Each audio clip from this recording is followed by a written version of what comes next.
ಅಖಿಲ ಕರ್ನಾಟಕ ರಾಜ್ಯ ಸರ್ಕಾರಿ ನೌಕರರ ಒಕ್ಕೂಟವು ಆಗ್ರಹಿಸಿ ಮುಷ್ಕರಕ್ಕೆ ಬೆಂಬಲ.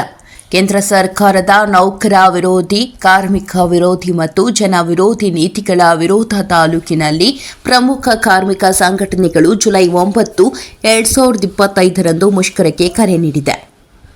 ಈ ಮುಷ್ಕರವು ಅಖಿಲ ಕರ್ನಾಟಕ ರಾಜ್ಯ ಸರ್ಕಾರಿ ನೌಕರರ ತಾಲೂಕು ಒಕ್ಕೂಟವು ಮುಷ್ಕರಕ್ಕೆ ಬೆಂಬಲ ವ್ಯಕ್ತಪಡಿಸಿ ತಮ್ಮ ಬೇಡಿಕೆಗಳನ್ನು ಈಡೇರಿಸುವಂತೆ ತಹಶೀಲ್ದಾರರಿಗೆ ಮನವಿ ಪತ್ರ ಸಲ್ಲಿಸಿತ್ತು.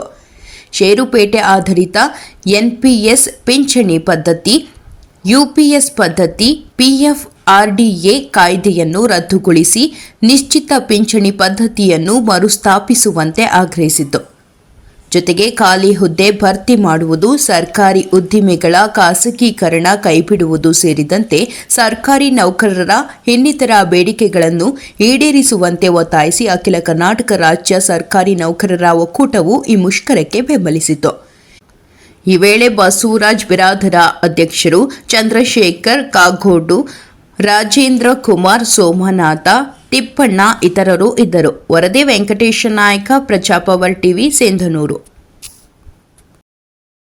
ರಾಜ್ಯ ಸರ್ಕಾರಿ ನೌಕರರ ಸಂಘಟನೆಗಳು, ದೇಶದ ಯುವ ನೌಕರರ ಸಂಘಟನೆಗಳು, ಬ್ಯಾಂಕ್ ನೌಕರರ ಸಂಘಟನೆಗಳು, ಕರ್ನಾಟಕ ವಲಯ ನೌಕರ ಸಂಘಟನೆಗಳು, ರಕ್ಷಣಾ ವಲಯ ನೌಕರ ಸಂಘಟನೆಗಳು, ಸಾರ್ವಜನಿಕ ಉದ್ಯಮ ಕಾರ್ಮಿಕ ಸಂಘಟನೆಗಳು, ಸೇವಾ ಸಂಘಟನೆಗಳು, ಬಿಸಿಯೂಟ ನೌಕರ ಸಂಘಟನೆಗಳು, ಆಶಾ ಕಾರ್ಯಕರ್ತೆಯರ ಸಂಘಟನೆ, ಅಂಗನವಾಡಿ ಕಾರ್ಯಕರ್ತೆಯರ ಸಂಘಟನೆ, ಸಂಘಟಿತ ಮತ್ತು ಅಸಂಘಟಿತ ವಲಯ ಕಾರ್ಮಿಕ ಇತ್ಯಾದಿ ವಲಯದ ನೌಕರು ಭಾಗವಹಿಸಿದ್ದಾರೆ.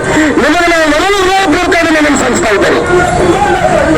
ಅಖಿಲ ಭಾರತ ರಾಜ್ಯ ಸರ್ಕಾರ ನೌಕರ ಒಕ್ಕೂಟವು ಸದರಿ ದೇಶವ್ಯಾಪಿ ಮುಷ್ಕರಕ್ಕೆ ಕರೆ ನೀಡಿದೆ. ಷೇರುಪೇಟೆ ಆಧಾರಿತ ಮತ್ತು ಎನ್ಪಿಎಸ್ ಪಿಂಚಣಿ ಪದ್ಧತಿ, ಯುಪಿಎಸ್ ಪದ್ಧತಿ, ಪಿಎಫ್ಆರ್ಡಿ ಪದ್ಧತಿ ಕಾಯ್ದೆಯನ್ನು ರದ್ದುಗೊಳಿಸಿ ನಿಶ್ಚಿತ ಪಿಂಚಣಿ ಪದ್ಧತಿಯನ್ನು ಓಪಿಎಸ್ ಮರುಸ್ಥಾಪಿಸುವಂತೆ ಆಗ್ರಹಿಸಿ ಖಾಲಿ ಹುದ್ದೆಗಳ ಭರ್ತಿ ಮಾಡುವುದು, ಸರ್ಕಾರಿ ಉದ್ಯಮಗಳ ಖಾಸಗೀಕರಣ ಕೈಬಿಡುವುದು ಸೇರಿದಂತೆ ಸರ್ಕಾರಿ ನೌಕರ ಇನ್ನಿತರ ಬೇಡಿಕೆಗಳನ್ನು ಈಡೇರಿಸುವಂತೆ ಹಕ್ಕು ಒತ್ತಾಯಿಸಿ ಹೋರಾಟ ಮಾಡ್ತಾ ಇದ್ದೇವೆ. ನೌಕರರು ಜನರು ಅರ್ಥ ಮಾಡಿಕೊಳ್ಳಿ.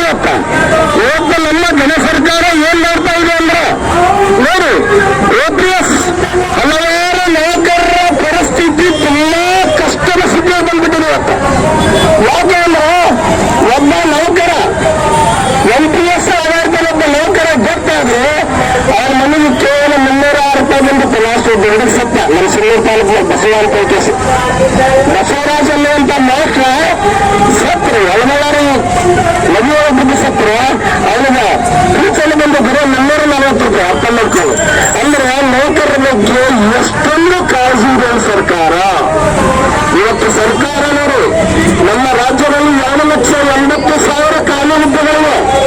ಆ 2,80,000 ಖಾಲಿ ಹುದ್ದೆಗಳಿಗೆ ಅಪಾಯಿಂಟ್ಮೆಂಟ್ ಮಾಡ್ತಾ ಇಲ್ಲ. ಬರೋದು ಇವತ್ತೇನಪ್ಪ ಅಂದ್ರೆ ದುಡಿಗೆ ಆಧಾರ ಮೇಲೆ, ಗುತ್ತಿಗೆ ಆಧಾರ ಮೇಲೆ ಮತ್ತು ಗೌರವ ಅತಿಥಿ ಶಿಕ್ಷಕರ ಆಧಾರ ಮೇಲೆ ಈ ರೀತಿ ಸರ್ಕಾರ ಅಪಾಯಿಂಟ್ಮೆಂಟ್ ಮಾಡ್ತಾ ಇದೆ. ಅವರಿಗೆ ನ್ಯಾಯ ಸಿಗಬೇಕಂದ್ರೆ ಇವತ್ತು ಓದಿದ ಕೈಗಳಿಗೆ ಕೆಲಸ ಇಲ್ಲ, ಕಾರ್ಮಿಕ ಸಂಘಟನೆಗಳಿಗೆ ನ್ಯಾಯ ಇಲ್ಲ, ಸರಿಯಾದ ರೀತಿ ಇಲ್ಲ. 8 ತಾಸು ಕೆಲಸವನ್ನು 10 ತಾಸು ಮಾಡಿದ್ದಾರೆ. ಇದನ್ನ ನಾವು ಪರಿಗಣಿಸಬೇಕಾಗಿದೆ. ಇದರ ವಿರುದ್ಧ ನಾವು ಬಂದಿರಬೇಕಾಗಿದೆ. ಅನೇಕ ಇವತ್ತು ನಾವು ಬರಬೇಕಾಗಿದೆ.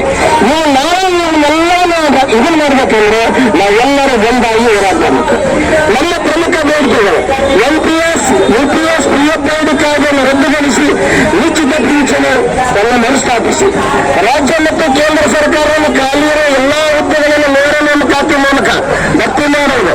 ಇನ್ನು ಮುಂದೆ ಗುತ್ತಿಗೆ, ಹೊರ ಗುತ್ತಿಗೆ ನೇಮಕಾತಿಗಳನ್ನು ಕೈಬಿಡುವುದು.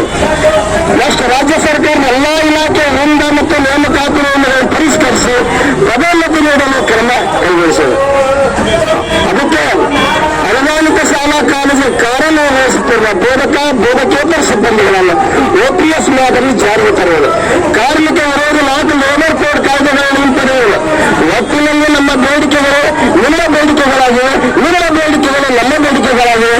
ದಯವಿಟ್ಟು ನಾವು ಈ ಒಂದು ಮುಷ್ಕರದಿಂದ, ಈ ಒಂದು ಹೋರಾಟದಿಂದ ನಾವು ಸರ್ಕಾರಕ್ಕೆ ಎಚ್ಚರಿಕೆಯನ್ನು ಕೊಡ್ತಾ ಇದ್ದೇವೆ.